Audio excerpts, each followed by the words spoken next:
faire l'analogie la plus simple, c'est de le faire avec l'électroménager, pour lesquels on paye aujourd'hui une éco-contribution qui sert à financer en fait l'organisation de la reprise et du recyclage des produits en fin de vie. Et du coup, aujourd'hui, le secteur du bâtiment, le secteur de la construction, va être concerné par ce dispositif.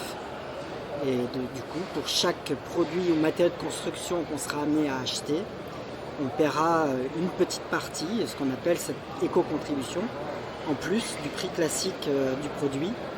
Et cette éco-contribution servira à financer l'amélioration des dispositifs de collecte et des dispositifs de recyclage des produits arrivés en fin de vie. Avec un enjeu qui est effectivement de renforcer le recyclage, avec en sous-jacent l'amélioration du maillage territorial en point de reprise.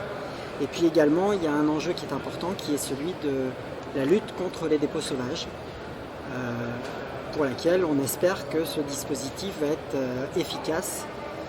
Et voilà, efficace dans la mesure où c'est un sujet qui ternit un petit peu l'image du secteur. On est souvent pointé du doigt, pas forcément à raison, souvent à tort.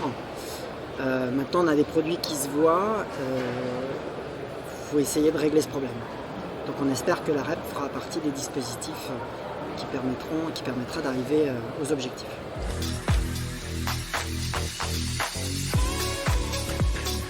Il y a deux choses. Il y a déjà l'état des lieux, c'est-à-dire aujourd'hui comment s'organise le secteur. Il y a un état des lieux qui a été fait par deux structures différentes qui sont arrivées au même résultat, puisque on pense, enfin c'est pas on pense, il a été évoqué le taux de 67% de valorisation matière pour les déchets du bâtiment, ce qui n'est pas rien, et ce qui prouve qu'il y a déjà une organisation en place. Alors certes, ces 67% sont dus à l'importance des déchets inertes dans le paysage des déchets générés par le secteur. Malgré tout, on ne peut pas dire qu'on part de zéro. Il y a beaucoup de choses qui ont été faites. Il y a beaucoup de structures qui ont d'ailleurs développé des modèles économiques autour de ce sujet de la reprise et de la valorisation des déchets. Maintenant, il y a d'autres sujets qui méritent probablement un petit peu plus en tout cas qui méritent de s'y pencher un petit peu plus, parce qu'aujourd'hui, trop peu valorisé ou trop peu recyclé, alors même que les techniques existent. Voilà, donc l'état des lieux, il n'est pas si mauvais que ça, il y a quand même beaucoup de choses qui ont été faites. Pour autant, maintenant, la REP devrait peut-être accélérer, en tous les cas, appuyer sur les points qui sont un petit peu plus sensibles aujourd'hui. Après, si on parle de l'organisation même de ce sujet, la mise en place de la REP pour le secteur, donc la REP est issue de la loi AGEC qui a été publiée en 2020, début 2020. Et maintenant, on attend les textes, on attend les premiers textes, parce qu'elle est opérationnelle normalement au 1er janvier 2022.